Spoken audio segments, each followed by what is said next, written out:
You spent real money on your product photos and real hours on your descriptions, and none of it is what Google actually reads. It reads your feed. And in 2026 Google quietly changed what that feed has to contain, with one deadline already passed and another one running right now. Subscribe, because in the next 10 minutes I name the exact fields to fill before January 31st, and I do one fix like this every week. Here are the 3 that decide whether a buyer ever sees you. Field 1 is the new one, and it is the opportunity. Google added a video link attribute, and on June 30th of this year videos submitted through it became eligible to actually serve, with policy and quality checks switching on at the same time. Here is why that matters more than it sounds. The attribute is optional, so almost every feed I open still has it blank. That means the stores filling it in right now are the only ones with motion on the listing, sitting next to competitors showing a still photo. That advantage exists precisely because it is optional and nobody has bothered. It will not last, because the moment enough stores add video, having one stops being an edge and not having one becomes the penalty. You do not need a production, you need the product, on a plain background, turning, for a few seconds, per item.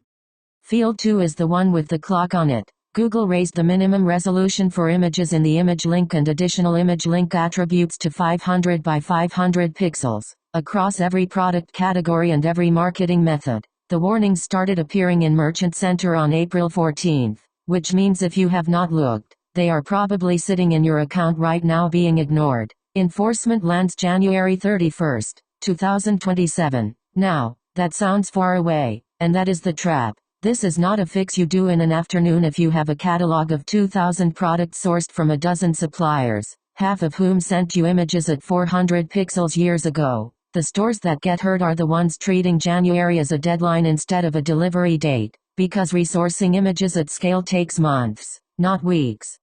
Field 3 is the practical one. As of April, Google expanded shipping controls down to the individual product. You can now submit handling cutoff time, minimum order value, and loyalty-related shipping labels per item, instead of one blunt rule covering your whole store. This matters because a single store-wide shipping rule was always lying about something. The item you dispatch same day and the item your supplier takes a week to send were making the same promise on the listing, and the second one generated the "where is my order" ticket. When the feed carries the real handling time per product, the delivery estimate a buyer sees is one you can actually keep, and Google stops showing a promise your warehouse never agreed to.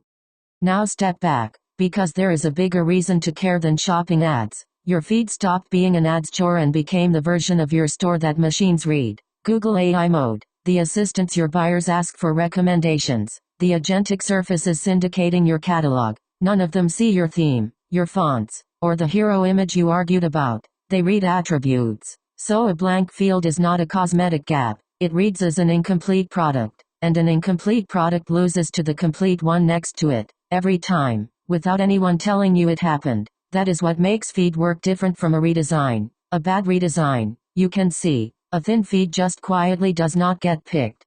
So here is how I actually work through one. First I clear what Merchant Center is already telling you, because those warnings are free diagnosis and everyone ignores them. Then I fill blank attributes in revenue order, not alphabetical order and not all at once. Your top 20 products earn most of your money, so they get complete data first, and the long tail follows. Then video goes on the best sellers before it goes anywhere else, for the same reason, and I check the image floor across the whole catalog early, because that is the one with the real lead time. This is unglamorous work. It is also the difference between a catalog Google can rank and a catalog Google skips, and it costs you nothing but the doing.